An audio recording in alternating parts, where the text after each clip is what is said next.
नमस्कार, प्रणाम। स्वागत है आप सबका मेरे YouTube चैनल सरकारी योजना में। इस चैनल के माध्यम से मैं आप सब तक पहुंचाता हूं उन सरकारी योजनाओं को जो आपके लिए हितकारी है और लाभकारी है। इसी कड़ी में आज हम बात करेंगे ई श्रम कार्ड को लेकर के। ई श्रम कार्ड को लेकर के सरकार ने बहुत सी ढेर सारी महत्वपूर्ण योजनाएं ई श्रम कार्ड से जोड़ दी हैं। तो आज हम चर्चा करेंगे कि ई श्रम कार्ड से आप क्या क्या फ़ायदे ले सकते हैं और क्या आपको भविष्य में इससे फ़ायदे हो सकते हैं, क्या वर्तमान में आप इससे फ़ायदे ले सकते हैं। इसके बारे में हम डिटेल से आज ई श्रम कार्ड के बारे में बात करेंगे और उनसे होने वाली सुविधाओं के बारे में बात करेंगे।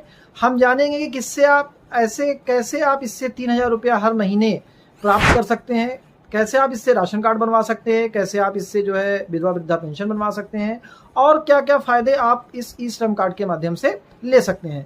तो आइए चलते हैं ई श्रम कार्ड के पोर्टल की तरफ और देखते हैं कि क्या क्या फ़ायदा हो सकता है इससे। गूगल पर जाएंगे, ई श्रम कार्ड को ओपन करेंगे और यहाँ पर देखिए, अगर आप पहले से रजिस्टर करा रखे हैं तो आप रजिस्टर ऑन ई श्रम कार्ड पर क्लिक करेंगे और अगर आपने पहले से रजिस्टर नहीं करा रखा है तो आप नया ई श्रम कार्ड बनाने के लिए उस पर करेंगे।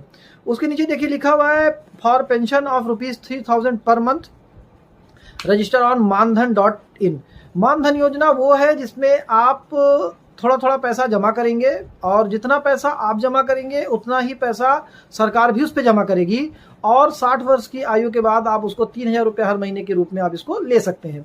और बहुत ज़्यादा इसमें पैसे नहीं जमा करने होते हैं, 40 रुपये महीने से लेकर के 200 रुपये महीना मैक्सिमम आपको जमा करना होता है और उतना ही पैसा इस पर सरकार भी जमा करती है। बहुत ही अच्छी योजना है। जैसे आपकी उम्र अगर 18 साल है तो आपको मात्र 40 रुपये जमा करना है हर महीने और यही 40 रुपया सरकार भी जमा करेगी। जितना योगदान आपका होगा उतना ही योगदान सरकार का भी होगा और आपको 3,000 रुपये हर महीना आप जब वृद्ध हो जाएंगे तो आपको प्राप्त होगा। आइए और डिटेल, इस पर शायद लॉगिन का काम नहीं कर रहा है, आइए मैं ऐसे ही बता देता हूँ। देखिए आप यहाँ पर आइए और यहाँ पर आप 3 डॉट पर क्लिक करेंगे। देखिए यहाँ पे आप आएंगे तो यहाँ पे आपको दिखेगा स्कीम्स, स्कीम पर क्लिक करिए। 2 तरह की देखिए यहाँ पे स्कीम है, सोशल सिक्योरिटी वेलफेयर स्कीम और एम्प्लॉयमेंट स्कीम। तो हम सोशल सिक्योरिटी वेलफेयर स्कीम पर पहले क्लिक करते हैं और कितनी तरह की सोशल सिक्योरिटी स्कीम आप ई श्रम कार्ड के जरिए प्राप्त कर सकते हैं। देखिए सबसे पहले लिखा हुआ है प्रधानमंत्री श्रम योगी मानधन योजना PMSYM ओल्ड एज प्रोटेक्शन। ये वही योजना है जिसके बारे में अभी हम बात कर रहे थे। देखिए voluntary and contribution pension schemes, monthly contribution ranges from ₹55 to 200, मतलब 55 रुपया से लेकर 200 रुपया तक, डिपेंड ऑन आपकी एज पर डिपेंड करेगा। 18 साल से लेकर 40 साल का व्यक्ति इसमें ले सकता है। Under this scheme 50% monthly contribution is payable by the beneficiary and equal matching contribution is paid by the central government. मतलब 55 रुपया आप जमा करेंगे तो 55 रुपया ही सरकार भी आपकी इस स्कीम में जमा करेगी। और जब आप 60 साल के हो जाएंगे तो आपको क्या मिलेगा, देखिए इसमें बेनिफिट्स में दिया, after attaining the age of 60 years beneficiary are entitled to receive monthly assured pension of ₹3,000, मतलब 3,000 रुपया का हर साल पेंशन आपको इसमें प्राप्त मिलेगा। On death of the beneficiary spouse is eligible for 50% monthly pension. और अगर भगवान न करे आपकी डेथ हो जाती है तो आपकी पत्नी को, या अगर आप पत्नी ने कराया तो पति को 50% पेंशन भी मिलेगी डेथ के बाद। ठीक है। If husband and wife both joins the schemes they are eligible for ₹6,000 monthly pension jointly. और अगर पति पत्नी मिलकर के इस स्कीम को आप लेते हैं तो 6,000 रुपया हर महीना आपको इसमें मिलेगा।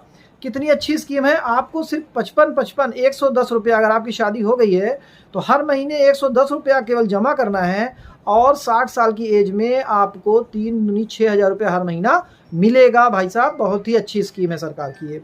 ठीक है। अब आगे आइए हम बात करते हैं NPS national payments pension scheme for traders and the self employ persons. NPS का लाभ भी आप इसमें ले सकते हैं, वही सेम है। 55 रुपया से लेकर 200 रुपया तक सरकार इसमें पैसा जमा करेगी। एलिजिबिलिटी आप देखेंगे तो वही 18 साल से 40 साल तक है और नॉट कवर्ड दिया है EPFO ESIC, अगर आपने पहले से ले रखा है तो आप इसको नहीं ले सकते हैं। एनुअल टर्नओवर आपका 1.5 करोड़ से ज़्यादा नहीं होना चाहिए और वही 3,000 रुपया तक आपको भी इसमें भी मिल सकता है। ठीक है। फिर अगले योजना की बात करते हैं, प्रधानमंत्री जीवन ज्योति योजना PMJJBY। ये बैंकों में भी चलती है, अगर आपके खाते हैं तो जनधन वगैरह, और ऐसे भी आप ले सकते हैं। 18 से 50 साल तक के लिए ये होता है। ठीक है। इसमें आपको 436 रुपया हर साल जमा करना होता है प्रीमियम के रूप में।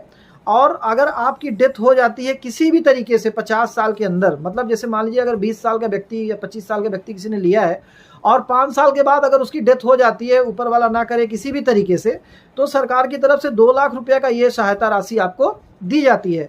400 रुपया केवल साल में जमा करना है और ज़िंदगी का कोई भरोसा नहीं है। अगर आप 400 रुपये जमा करके अगर आपको 2 लाख रुपया मिल रहा है किसी भी कैजुअलिटी पर, तो मेरे हिसाब से कोई बुराई इसमें नहीं है। ठीक है, अगले बात करते हैं PMSBY, प्रधानमंत्री सुरक्षा बीमा योजना।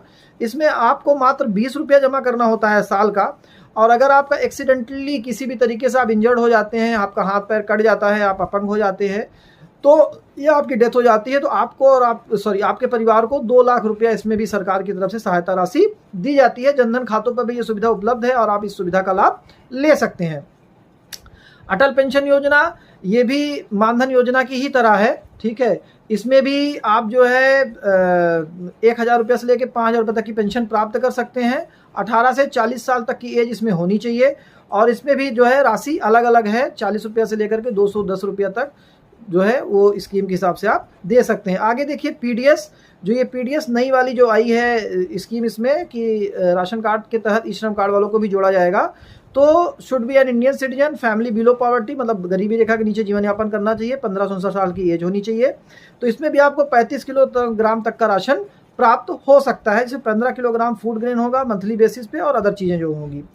प्रधानमंत्री आवास योजना ग्रामीण, इस ई श्रम कार्ड अगर आपके पास है तो आप प्रधानमंत्री आवास योजना जो इस समय चल रही है इसका भी लाभ आप ले सकते हैं। देखिए इन सभी को आप खोलकर नीचे साइट विजिट दिया हुआ है, तो डिटेल्स में आप जा करके इस पर क्लिक करेंगे तो आपको सारी डिटेल्स इसमें जो है मिल जाएगी।